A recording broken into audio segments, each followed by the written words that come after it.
Hello, it's group 4, and something to keep in mind throughout our presentation is how does the food get into the grocery store?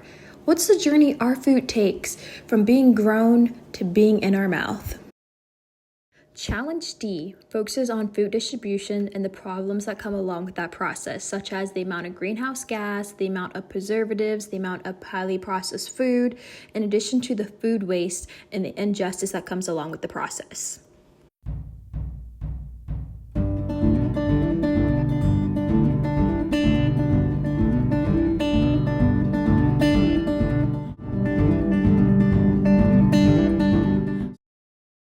Hi, my name is Melissa Galanti.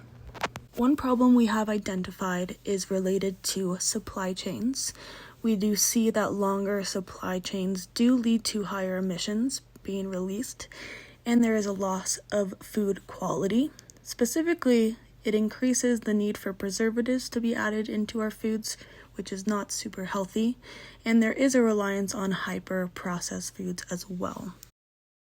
We have identified as a solution to this is pushing towards a shorter supply chain.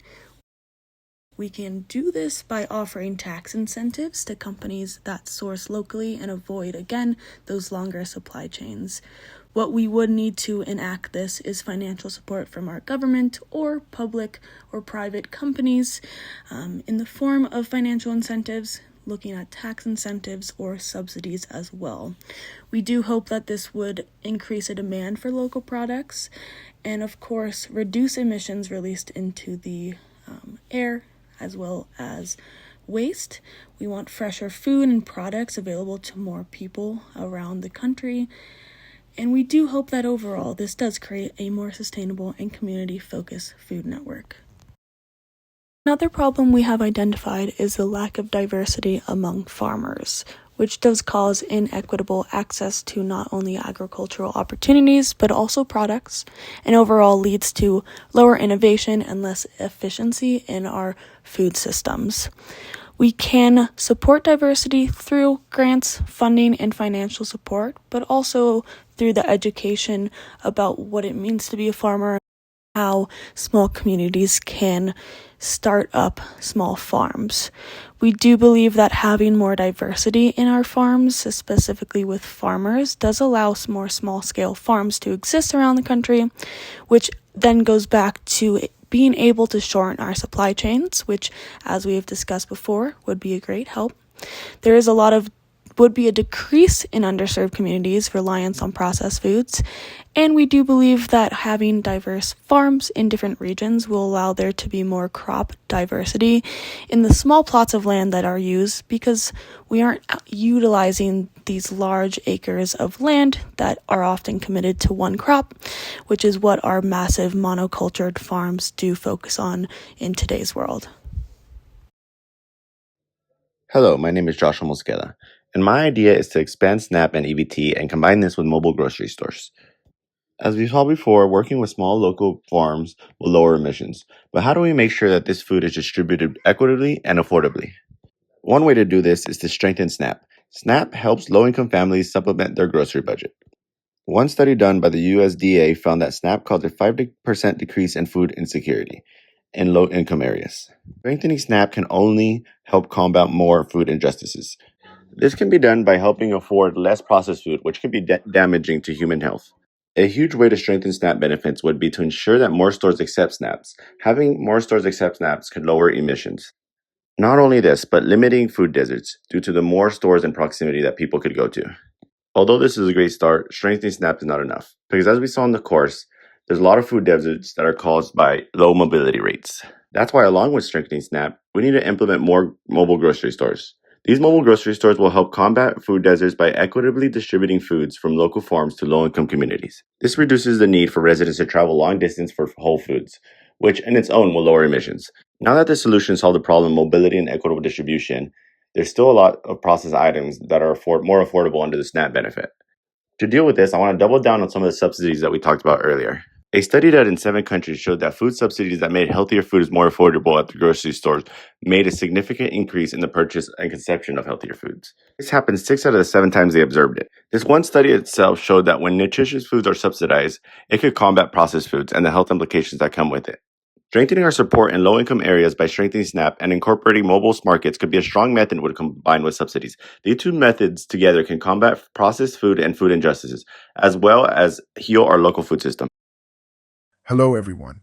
My name is Omar Munoz, and in this section of the presentation, I will be addressing Challenge D on the emissions from food waste and their impact on climate change.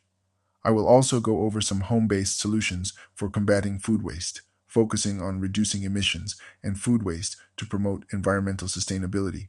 Did you know that 40% of the food supply in the United States is wasted? This staggering amount equates to 108 billion pounds of food each year, enough to feed 80 million people.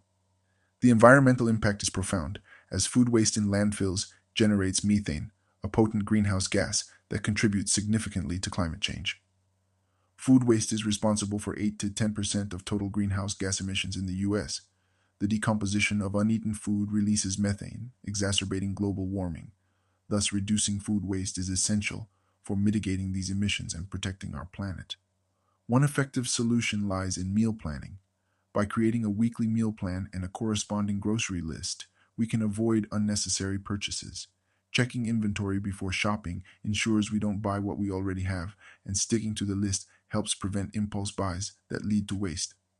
Proper food storage is another key strategy. Using airtight containers preserves freshness, while labeling items with contents and dates helps track expiration. Maintaining refrigeration below 40-degree fire slows bacterial growth, and implementing a first-in, first-out system ensures older items are consumed first. Lastly, another solution is the food waste disposer machine. This innovative technology converts food waste into nutrient-rich compost, serving as fertilizer. It's a sustainable solution for households and commercial kitchens alike, reducing landfill dependency, lowering emissions from food waste, and promoting environmental sustainability. Thank you.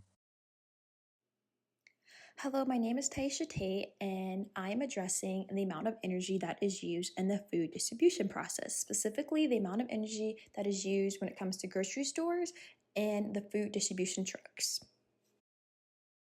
The solution is to change how they get their energy. For grocery stores, that is by using solar panels instead of traditional methods of energy. And for the food distribution trucks, that is replacing their diesel engine with either PHEV cars or hybrid engines. In addition to when it comes to the refrigerated trailers that rely on diesel energy to keep them cool, I recommend putting solar panels on the top of them, and in addition to the hybrid engine. The reason why I have both the solar panels and the hybrid energy is to serve as a fail-safe if something were to happen to the solar panel. That way the refrigerated food will always be protected. The way I plan to accomplish this solution is by meeting with food distributors and independent truck drivers and talk about how much money they will save by switching out their engine to a fuel-efficient engine. In addition to when it comes to grocery stores, I plan on taking a similar approach on how switching to solar panels will save them money financially. Financials will be the main driver on motivating the food distributors and grocery stores to switch. While at the same time, a positive benefit for us would be that we would be reducing the amount of greenhouse gases that are being released into the air and having a cleaner food distribution process.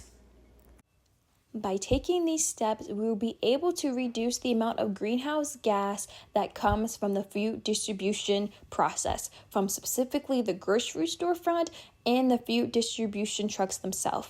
In addition to by reducing greenhouse gases, we are able to take an active step to fighting climate change, which is a global threat. In conclusion, Groups for Solutions work to attack the food distribution systems at every step of the way, from the fields to the trucks to the stores to when we get home and we have our food on the plate. Our solutions address all fronts, from the everyday person to the federal government to the corporate section, because it is up to all of us to work together to create a more sustainable food system.